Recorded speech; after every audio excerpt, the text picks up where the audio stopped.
On everybody, my name is Matt Jarbo. This is $3 Theater, and I have to say, I'm glad that we finally have confirmation on Zombieland 2. We know that it was coming. We know that Sony had pushed an October 2019 release date, but we didn't know who was going to be involved. We know that Rueben Fleischer, I think, was going to come back to direct it. We know that Rhett, Reese, and Wernick were going to be writing the script, and obviously wanting to reunite the cast from the first film, considering that their one-off Amazon pilot for the show failed to connect, which I do believe is a travesty. I've never seen a pilot show for something like this more self-aware than that was, and I'd love to see more from it. But ultimately, we got ourselves confirmation today when it says that Zombieland 2 is alive with Emma Stone, Woody Harrelson, Jesse Eisenberg, and Abigail Breslin set to return.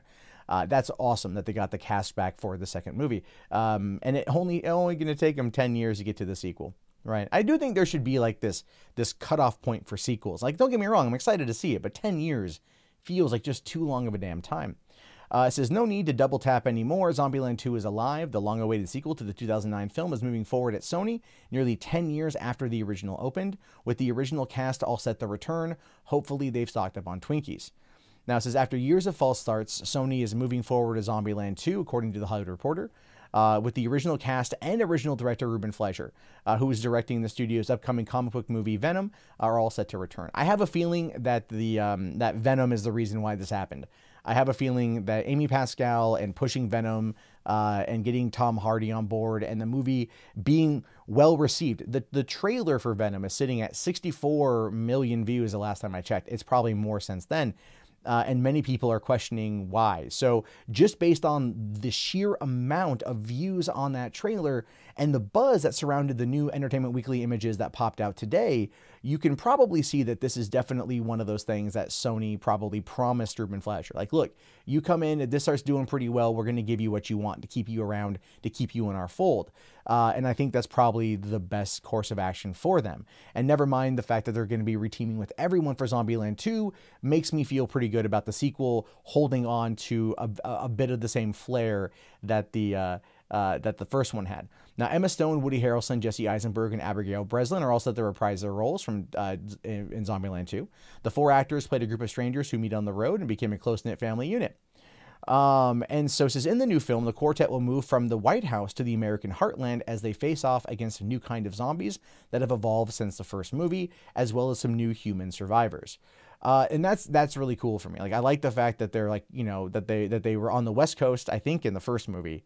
Might have been the East Coast. I don't know. They went to the White House. They hung out at the White House, and they realized that they go into the Midwest in order to fight off this new horde of zombies, and still probably trying to get the zombie kill of the week. But this is interesting here. So it says that made on a relatively small budget of just under 24 million, and starring relative unknowns before they became big stars, save for Harrelson and of course Bill Murray.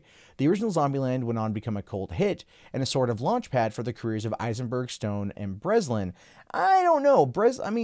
Eisenberg was well known on Get Real with Anne Hathaway for a while, and he'd been doing a bunch of small stuff.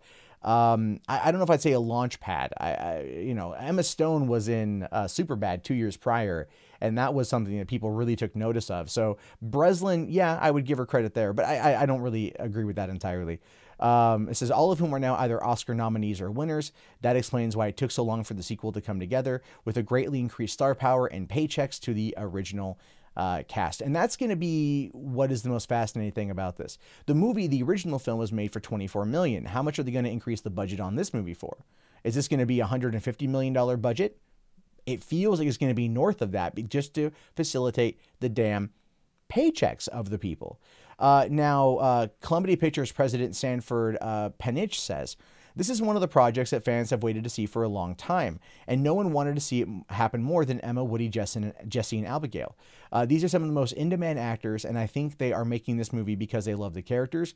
We are thrilled Rueben was coming back to direct the sequel, and his work on Venom has truly been amazing. And it's supposed to come out October 2019 on the 10th anniversary of the original film. Now, like I said, like I pointed out, like I had just said, it definitely has to do with Venom. They're tracking Venom right now to do really well. So here's my thoughts. They've announced they've greenlit the movie. They've announced the production start date. They've announced the release date. But the production start date is January 2019. Venom releases in October of this year. So if Venom tanks, and I mean like tanks, we're talking like Gangster Squad tanks, 30 minutes or less tanks. Those are two other Rueben Fleischer films outside of Zombieland you probably didn't see either, or if you did, you knew about them strictly on controversy alone. 30 minutes or less was go watch Evil Genius on Netflix if you want to see what that movie is originally based on, because holy shit.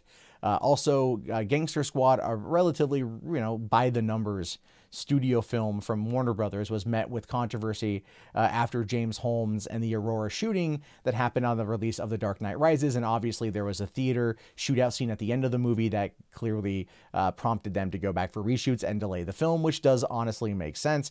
But that being said, two films controversial. Venom controversial only in name, only because it's such a departure from where things are. They announced today that it's not even part of the Sony or of Spider-Man and Marvel stuff, which is so stupid to me, but whatever. And yeah, so this is kind of a weird thing. I don't know what's going to happen with this. I'm very curious to see what's going to happen with this. But I do feel that if Venom tanks, this movie, even though it's been greenlit, will be silently canceled. I think it all hinges on whether or not Rueben Fleischer and Tom Hardy are able to sell Venom. But then again, that's just what I think. You guys could think totally differently. I want to know, are you down for Zombieland 2 now that it's confirmed 100% cast and crew returning? What do you think? Let me know in the comments below. My name is, of course, Matt Jarbo. This is 3 Buck Theater, and I will talk to you guys later. Have yourself a great day, and peace out. If you enjoyed this video, please consider becoming a patron today for just $1 per month over at patreon.com/MundaneMatt.